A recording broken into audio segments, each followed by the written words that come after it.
Hello everybody, this is Luke Reardon once again, my ADL 850 Mod 4, Religion in Schools. So today I'm going to talk to you about religion in schools and the current trends that are going on. I was asked here to come here by a few different board members to educate everybody on some policies that we have that may benefit from looking over, and also to educate those who don't know we have current policies in place for these sort of things. So, to first start, I'm going to talk a little bit about the history of religion in schools. So, back in the 1940s, there were multiple fights going on just about Bible readings and prayer in public schools, different controversies by different religions and different parties. What things meant, what things should be allowed, and what should not be allowed. So the Supreme Court stepped in to settle these, and they kind of basically said that the First Amendment Establishment Clause and Free Exercise Clause apply to the states and all the schools. So these clauses say Congress shall make no law respecting the establishment of religion or prohibiting the free exercise thereof. So specifically applying clauses to activities, just like everything else, this sort of trickled down into multiple different areas within the school. So the Supreme Court ruled eventually in the early 1950s that the Establishment Clause prohibited school-sponsored prayer in public schools. So, and then from there it went into specific parts of the curriculum. So teaching Bible as literature. One thing that I like to think of is that teaching curriculum, you are allowed to teach about religion, but in a critical way and not a devotional way. So lessons on role of religion and religious institutions in history, or offer courses on comparative religion, or students have options, and also remembering that during this curriculum, students do have options of opting out of things like holiday programs if it goes against individual beliefs. So if there's something in school that parents feel that offends their practices, they can pull students out during school. Now, a little bit of the rights of the teachers and students, just so we know that we say that religion is not allowed in school, say that many different ways, but like I said, it's critiquing, not devotional. Teachers are allowed, and students are allowed to wear religious clothing or jewelry, and they're allowed to disclose or talk about their religion. It's not you say religion, you kicked out of school or you're fired. We do have First Amendment right of free speech, and as long as we are not condoning it or shutting it down, then we are in our First Amendment rights. So the ESEA, SEAS, LEAS, and providing education. I'll get into that here. So, Elementary and Secondary Education Act of 1965, which is the ESEA, it was amended by the Every Student Succeeds Act and confined at 20 U.S.C. So this requires a secretary to issue guidance to state educational agencies, which is the SEAS, and local educational agencies, which is the LEAS, local education agencies. And it's supposed to educate the public on constitutional protected prayer in public elementary and secondary schools. So with that being said, that's the providing education part to everyone involved. So schools, prayer cannot be school sponsored. So you are not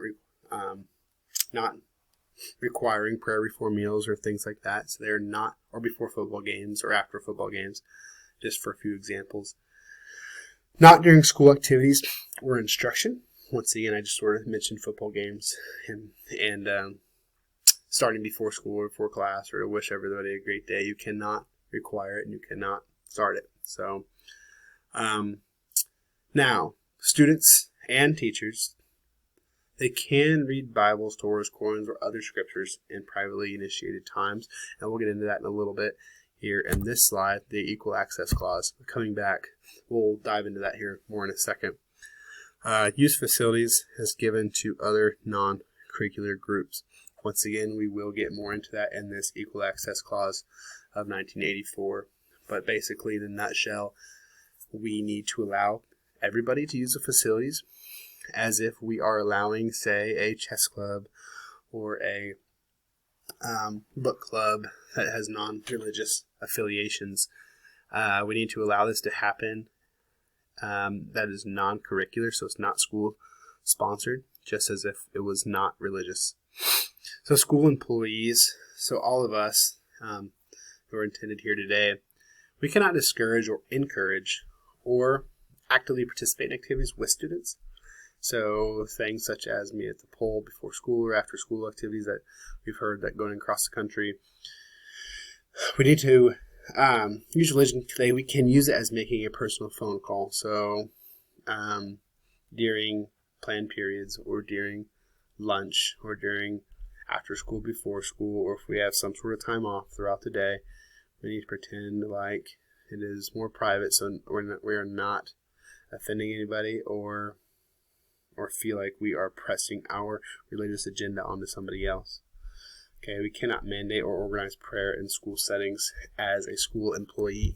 So Equal Access Clause 1984. This is what I said we're going to dive into a little more. So we are in a nutshell, or generally, this Equal Access Clause basically says that we are not going to be able to receive federal funding if we take away the First Amendment right of practicing free speech in regards to religious beliefs. So prayer services, worship exercises, again, before school, during conferences, during, say, graduation, or before prom, or during football games, before or after.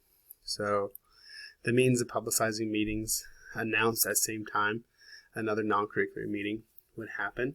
So in other words, if we are allowing another non-curricular team, such as, I'll use the same examples, but such as a chess club or even a checkers club, whatever sort of club you can think of, if we're allowing them to announce things such as flyers or using the intercom or visiting classrooms, we have to allow those religious groups to do so as well, fairly and equally, just as we would. So now lunchtime and recess, they can meet in non-instructional time if allows one or more non-curricular related student groups to meet.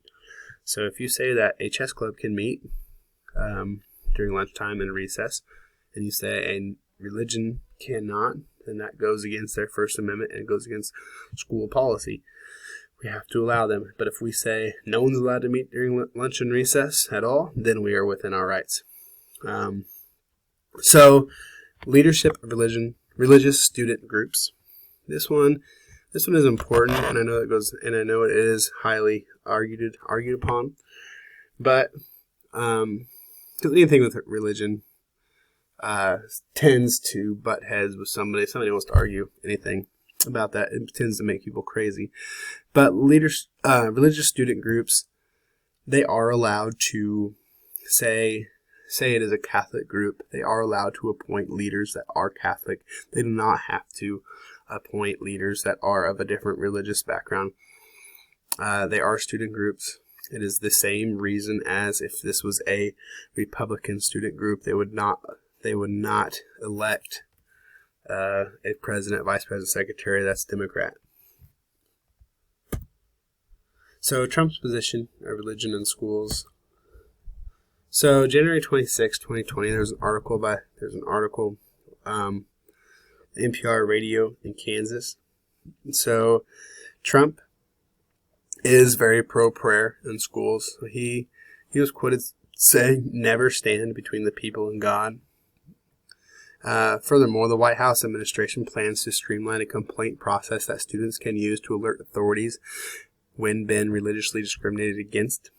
There are 9 federal agencies that have vowed to release proposed rules to ensure religious organizations are not discriminated against. And they have also vowed to look into ways that can prevent federal grants to not discriminate based on religion.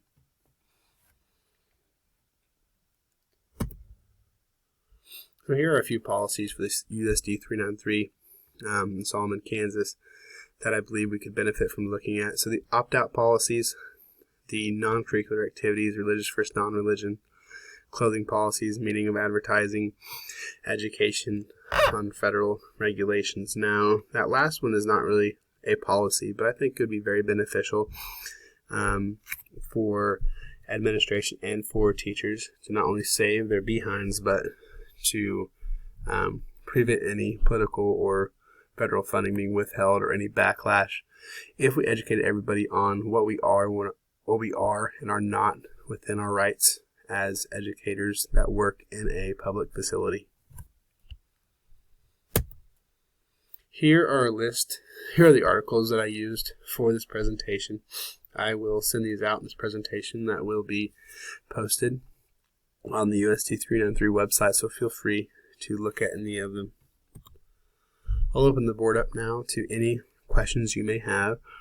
If you don't have any right now, or if you are like my previous students, I assume you don't want to talk at all and you want to ask me in private, feel free to email me at any time and ask questions, and I'll get back to you as soon as I can.